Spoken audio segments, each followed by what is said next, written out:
요즘 한국의 외교 안보가 흔들리고 있다는 전문가들의 지적이 있습니다. 특히 한미 동맹이 위태롭다는 분석이 많습니다. 6조 원, 한미 동맹에 대한 대가가 이리도 비쌌을까요? 한편으로는 동맹국에게 터무니없는 값을 요구하는 미국이 야속하고 얄밉기도 하지만 전문가들은 이 지경까지 이르게 된 원인에 집중을 하고 있습니다. 한미 방위비 협상장에 무슨 일이 있었는지부터 함께 살펴보시죠. 최후의 일이 일어났다. 오늘 동아일보를 포함한 조간신문들이 지적하고 있습니다. 미국이 협상장을 박차고 나갔다는 거예요.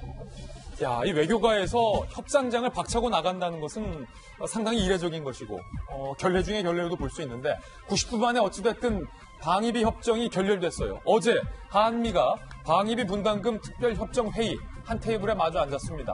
당초 7시간 예정이 돼 있었는데 7시간은 무슨 90분 만에 결렬됐어요. 회의 시작하고 인사말하고 어쩌고 저쩌고 하다 보면 시간 꽤 지나거든요. 그러니까 시작하자마자 거의 얼마 안 돼서 결렬됐다고 보면 됩니다.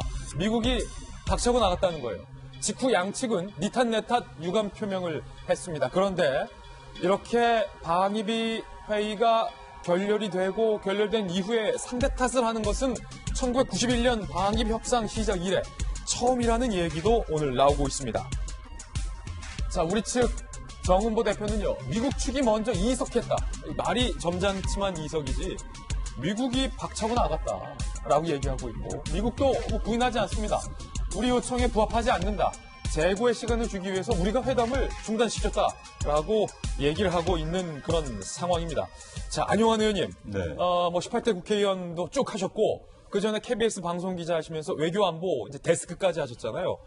한미가 91년도 방위비 협상을 해온 이래 이렇게 테이블을 박차고 나가서 서로를 향해서 어쩌면 손가락질을 하는 모습 한 번이라도 보신 적이 있으십니까? 처음이죠. 또 한미라는 특수한 동맹 관계에서 이런 일은 처음. 상상을 할 수 없는 일이 지금 벌어지고 있습니다. 한미 동맹이 사실 6.25 이후에 전쟁 이후에 굳건한 피로 맺은 혈맹이라는 이야기를 해왔는데 이제 뭐 어떤 혈맹이야?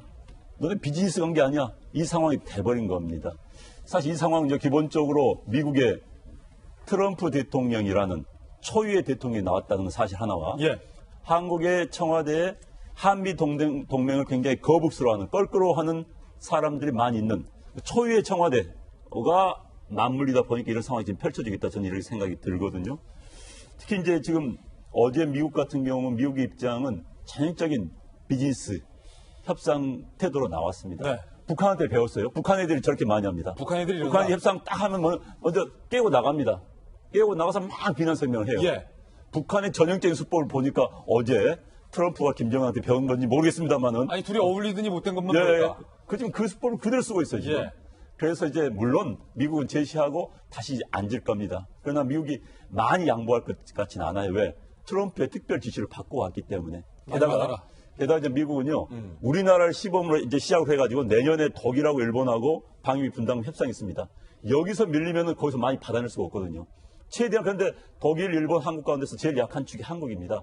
여기서 두들겨서 가장 많이 받아낸 다음에 독일, 미국한테 야 내라. 한국도 이렇게 냈지 않느냐. 독일, 일본에게? 그렇죠. 독일, 일본에게. 그러기 위한 이제 전략인 거죠. 그런데 이제 여기서 문제는 단순히 돈 문제가 아니라 이게 한미 동맹까지 연결될 수 있다는 겁니다. 본질은 돈이 아니다. 주한미군 철수까지 이야기가 나오고 있습니다. 트럼프 입에서 곧 나올지도 모릅니다. 야 방위비 그렇게 못 내면은 미군 빼낼게 라고 했을 때 우리는 그럼 어떻게 대처해야 될 것인가? 여기에 대한 과연 대안이 있을 것인가? 이게 가장 문제인 겁니다. 트럼프 대통령은 능히 그러고도 남을 사람입니다. 게다가 현재 미국의 분위기는 굉장히 미국 본토로 돌아가자. 우리가 해외에 이렇게 개입할 필요가 있나? 한반도 28,500명이 미군을 둘 필요가 있느냐? 그래서 최소한 철수는 아니더라도 감군 이야기는 분명히 나올 수가 있습니다. 그때 대한민국 정부가 어떻게 해야 될 것인가? 이런 큰 틀에서 보고 이번 협상을 참가를 해야지 단순히 돈 5조니 4조니 이 문제가 아니거든요. 돈이 문제가 아니다. 한미 동맹이란 큰 틀, 대한민국이 과연 해양 세력에 남아있을 것인가, 대륙 세력으로 과거처럼 돌아갈 것인가라는 큰 국가 전략적 차원에서 보고 협상에 임해야 되지 않을까 싶습니다. 그렇지 않다가는 큰일 납니다. 사실 주한미군 철수는 북한이 가장 기뻐하고 원하는 이유 중에 하나일 텐데. 지금 북한 방송이 계속 나옵니다.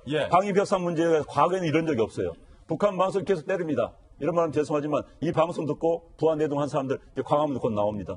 나와서 북한 주장 그대로 할 겁니다. 신하로 좀 돌아갑니다. 그럼 국민들 돈 문제 민감합니다.